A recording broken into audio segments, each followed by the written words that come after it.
So, could you first tell us your name and your association with Intermountain Healthcare? I'm David Jepson, and I joined Intermountain Healthcare about the time of its birth back in 1975, and was asked to come over from the University of Colorado and become the chief operating officer of the system. So just briefly, can you kind of tell what went into forming Intermountain Healthcare? Well, the church was finding it increasingly awkward to operate hospitals. Their membership had grown worldwide, and they were being asked why here in Utah and nowhere else. Their involvement with hospitals went back prior to the turn of the previous century, when they were involved with a small hospital initially for children and then adults, getting the LDS hospital built up in the North Avenues of Salt Lake just after the turn of the century. But they were being asked why here for members of the church and not someplace else. And it was no longer central to the mission of the church, and they felt like they needed to divest themselves of all their hospitals. Okay, hold on 1 second. Kelsey, very back of that just snuck into the shot. There you go. At the time they did this, there were 15 hospitals in their system. 10 of them were owned by the church, and there were 5 that were generally a little smaller, the little smaller units, that were either owned by county or local communities and had a management contract or a lease agreement with the church. But their hospitals extended all the way from Idaho Falls down into the center part of, in the southern part of Utah. Not as far as St. George, but down the center part of Utah. Okay, so the church decided to get away and form. Well, they were given an offer from a large hospital investor firm, for a few $100 million. And rather than make that their only alternative, they wanted to explore another option, and that is to maybe create a nonprofit organization or encourage the creation of a nonprofit organization that would keep it nonprofit and keep it community-owned so that resources weren't siphoned out for investors. And that way I think they felt like they could probably do something for the community that would help keep costs down and perhaps even enhance quality. Okay, so they formed... What they didn't form Intermountain Healthcare, but what they did is selected a group of community individuals, literally from north to south, in the communities, mainly in the communities where their hospitals were.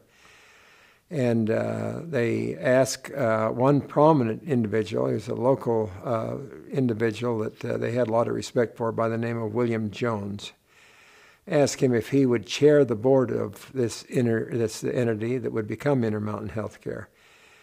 But they were very careful to pick very quality individuals throughout the geographic area in the community that would bring a common sense and good experience to the formation of this healthcare entity. And so they had very prominent, very bright people. Many of them were not members of the Mormon Church. They were from different denominations, which was deliberately done so that it would have a balance, so it would be literally a community entity rather than a church-driven entity anymore. I thought there was a lot of wisdom in that. Okay, so not long after Intermountain Healthcare was formed, you entered talks with Dixie Regional and the County Commission down here. Can you talk about that? Yes. Before I do that, let me say that one of the other there were 2 driving forces about making this a community nonprofit entity.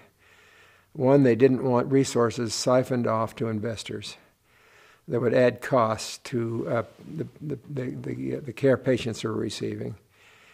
And then the second is that they did not want to have an entity that would be not as attractive for givers and donations for people that would give generously to a nonprofit as just a community service to help enhance healthcare in the communities.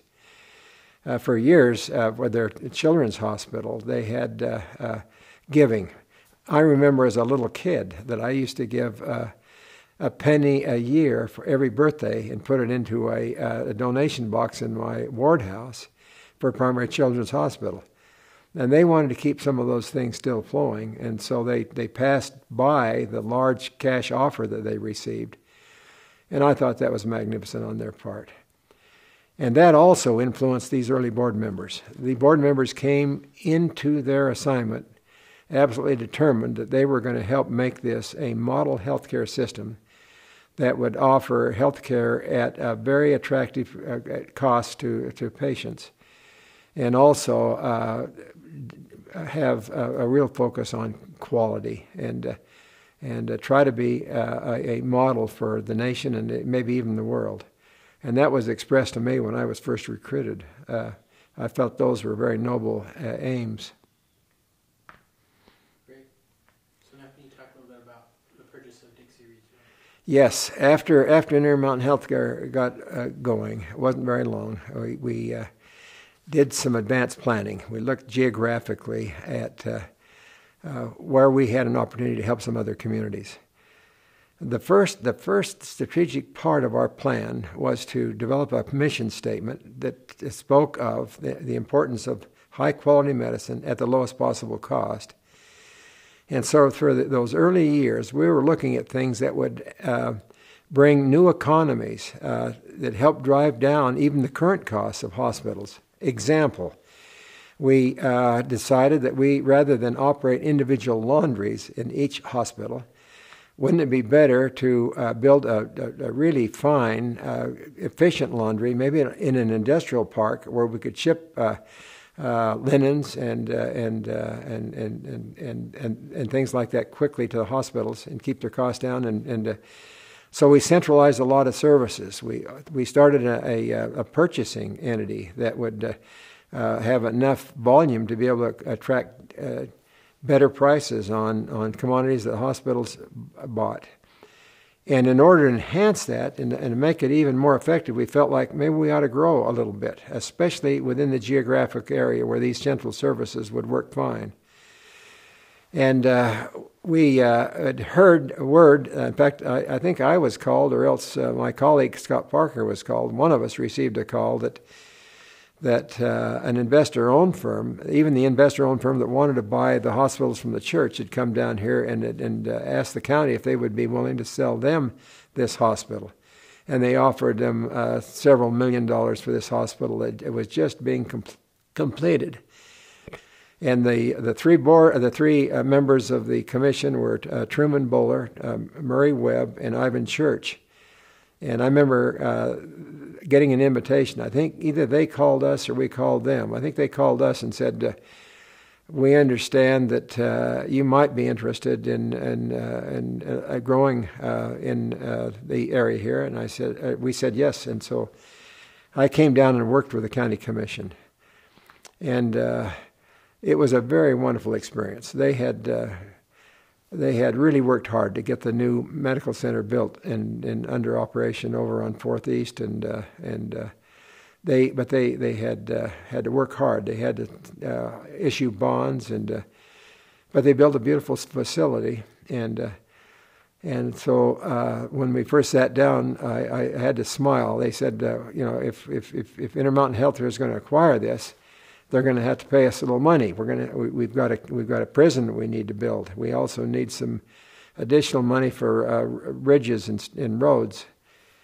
And I said, well, we're probably not the entity you need to talk to.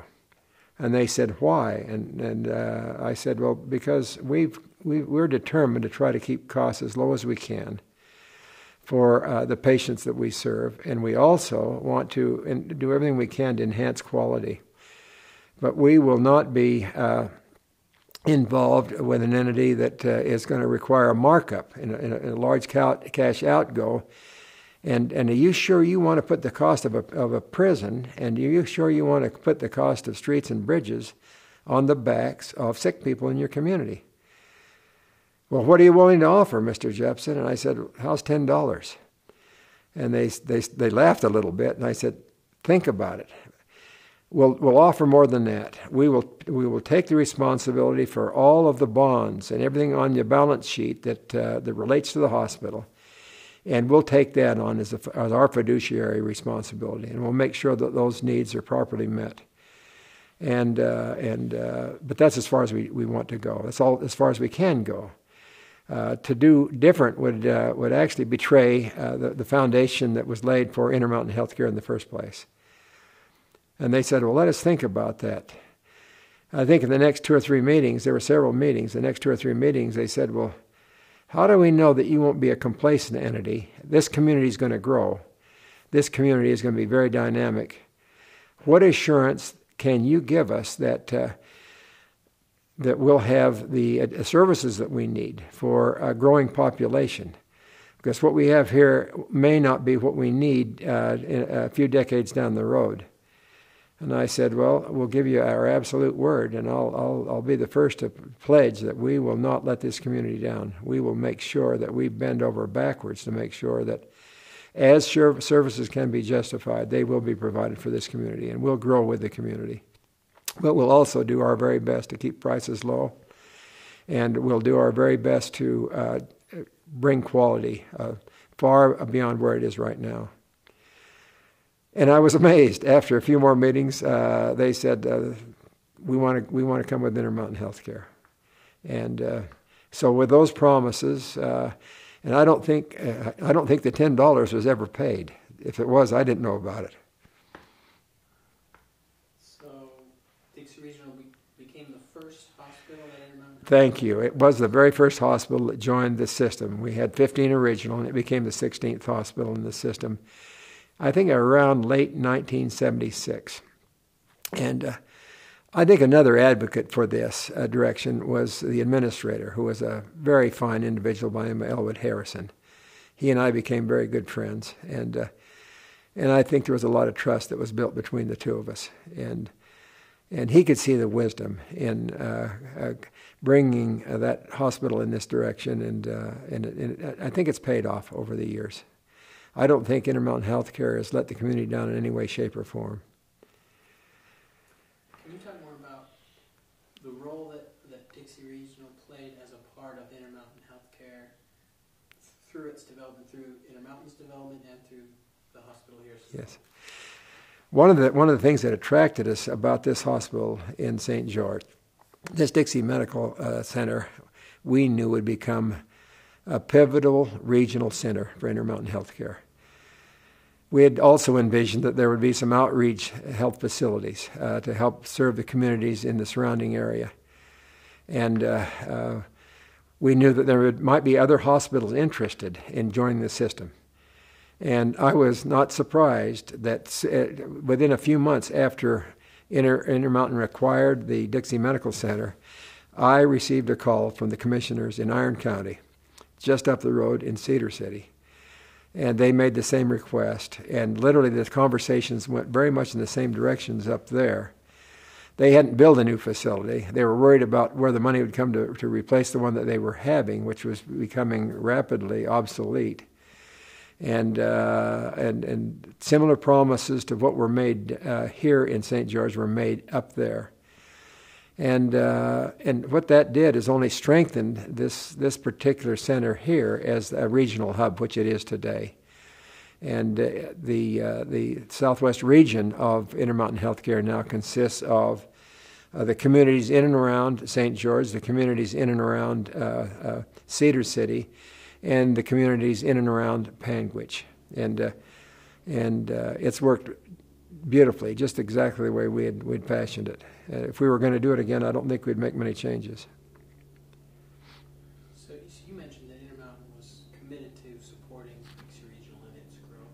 Can you talk about some of that growth that maybe you were involved in? Yes.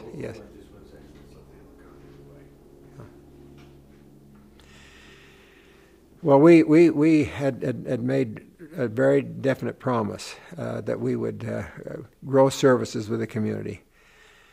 And as the years went by, it was very obvious as this community grew that there would be need for services such as cancer services. There were people here that were suffering from the results of fallout from the nuclear testing here west of us. Cancer was a real concern for the community.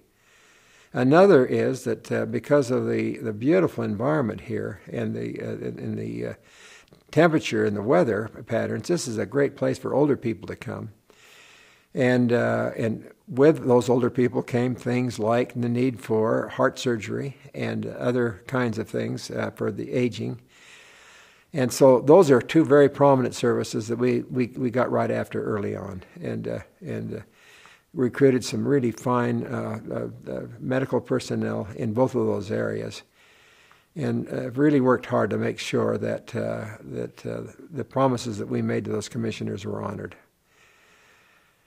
To this day, working as I do now, I'm a counselor in the Temple Presidency over here. I'm working with about 2,400 older people.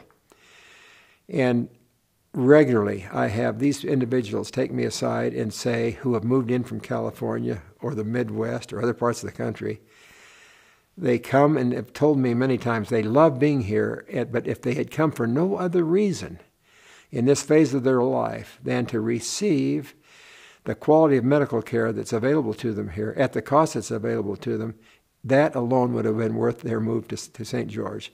That thrills me. And we've done some comparisons with communities around us, particularly over in Nevada, Las Vegas. I know that about the time I retired, we did an analysis, and our hospital prices were about half the prices of the large hospitals in Las Vegas. And what that's allowed us to do is to really feel good about the way we're taking care of the community. Let me just share one other thing that happened after we got our national purchasing entity going, and not only was it our purchasing for our supplies, but we got some other nonprofit organizations involved with us, and got some really wonderful contract prices for the basic supplies for hospitals. But we also set up an entity with some other very favorable, well-operated operations to handle medical malpractice for our physicians and general liability insurance for our hospitals. And that was getting very costly. And we were able to really save some immense amounts of money in some of the other shared services. But after about 5 years, when we got most of all of the basic economy set in the shared services that we could do, I was serving on the board of Blue Cross in Utah. And to my surprise, one night I was asked in the office of the executive, the Blue Cross executive, and he said, "David, we need to have you give us a special discount on the patients that we insure." And I said, "Well, why?" And he said, "Well, one of the investor-owned hospital firms are giving us a 25% discount on their charges, and we need to have the same for you." And it really shocked me. And I said, "Well, have you checked their prices versus our prices?" And he said, "No, we have not made a study of that data." And I said, "You're already getting more than a 25% discount from Intermountain Healthcare because we've tried to keep our costs well under theirs. And we cannot offer you a discount." And he said, "Well, if you don't," he said, "we will develop some of our products that will bar patients from going to your hospitals." That was very sobering. And so I went back and sat down with my colleague Scott Parker and with our board. What do we do? And because I had been on the West Coast, and Scott Parker had been on the West Coast, and we had watched entities like Kaiser Permanente Healthcare, who is an integrated entity where they have also insurance products as well as their hospitals. We weighed whether or not we ought to be involved in health insurance. And rather than take a chance on having some of these insurance entities not get what they wanted and diverting patients that we felt that we could serve better than perhaps even our competitors, we took a deep breath and decided we would organize a health insurance entity on our own for Intermountain Healthcare. And I left just 2 or 3 years after that had been started when I retired in 1993. And when I left, before I went to England on a church assignment, I was thrilled to see that we'd already built up 100,000 enrollees into our insurance health entity. And when I got home, I could hardly wait to come over and just see how the progress had been made on that. I was delighted to learn in 3 years it had grown to over 500,000 enrollees. And that now is known as Select Health, which is a major division and partner with Intermountain Healthcare. And it's allowed us to really have a wonderful integrated system that serves, I think, all the basic needs of people in these communities with healthcare and the financing of healthcare. Sorry. You got anything else, Ian, I think He shouldn't have shaken hands with this guy. spreading like wildfire Billy, out here. hey Billy, if you need a hospital, it's right across the parking lot. I hope you don't need it. I hope you don't need it. But I think that covered it Is that good? pretty well. Yeah, Is that helpful? I think that's what